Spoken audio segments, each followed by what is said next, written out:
আসসালামু আলাইকুম। আজ ছোট্ট একটি ব্লগ নিয়ে হাজির হলাম।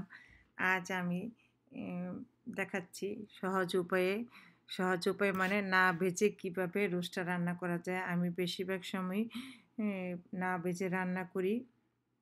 আ আলহামদুলিল্লাহ আমার না ভেজে রান্না করে অনেক ভালো হয়। আজ কিভাবে আমি রান্না করি সেটি শেয়ার করলাম।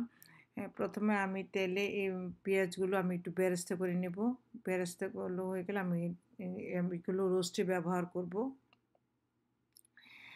এখানে বেরেস্তা হয়ে গেলে আমি এগুলো তুলে রাখবো। তারপর ওই তেলেই আমি আবার পেঁয়াজ বাটা দিয়ে দেব।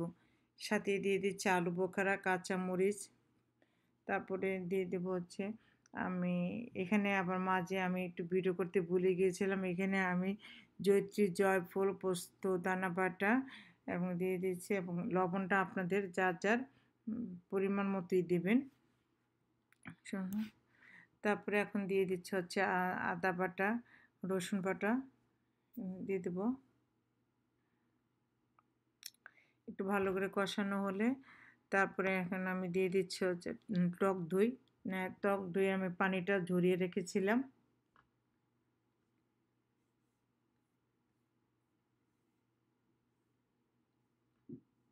হুম।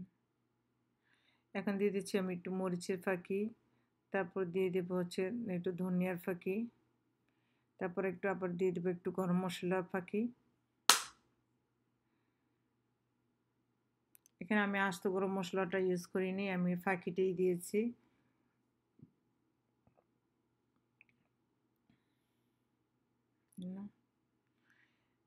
আমার পেঁয়াজটা একটু ভালো করে কষানো হলে আমি আবার আরেকটু টক দই দিয়ে দিলাম।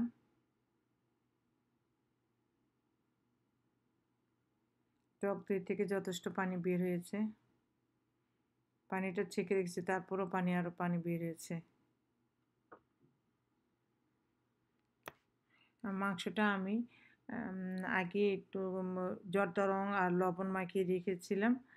এখন আমি আবার একটু পেঁয়াজের বেরেস্তা দিয়ে দিলাম মসলার মধ্যে। এখন দিয়ে দেব হচ্ছে আম এ কেওড়া জল। মাংসটা আমি জর্দা রং আর লবণ মাখিয়ে রেখেছিলাম, পানিটা ঝরিয়ে রেখেছিলাম। ভালো করে এটা পানিটা ঝরতে হবে। তারপরে এখন মসলাটা কষানো হয়ে গেলে এখন আমি ওখানে মাংসগুলো ছেড়ে দিলাম।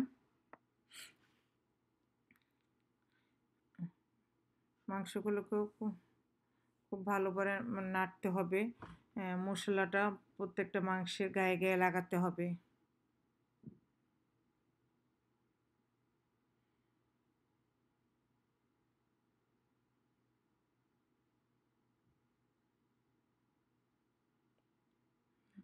এখন আমি একটু ঢাকনা দিয়ে ঢেকে দিব একটু পানি ওঠার জন্য। কিন্তু পানিটা বের হয়ে গেছে। এখন আর আমি ঢাকনা দিয়ে ঢাকবো না। এখন আবার একটু গরম মসলা ফাঁকি দিয়ে দিলাম। খুব সুন্দর একটা গন্ধ বের হচ্ছে। হুম, হুম।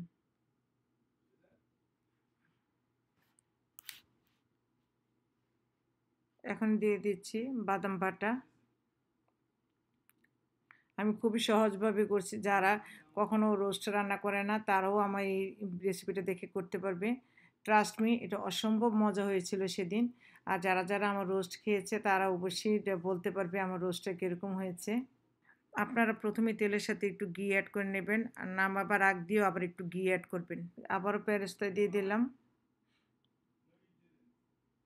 বেরেস্তা বাটা আবার নামাবার আগ দিয়েও আবার একটু দিতে হবে। বেরেস্তার স্মেলটা আরেকটু ভালো অনেক সুন্দর করে। এই তো আমার রোস্টটা হয়ে গেল। তেলটা উপরে ভেসে আসছে। সুন্দর হয়ে গেল।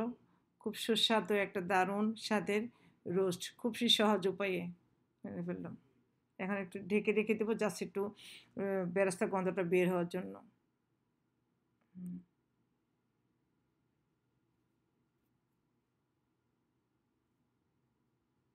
এই তো রেডি হয়ে গেল আমার সহজ উপায়ে রোস্ট না ভেজে।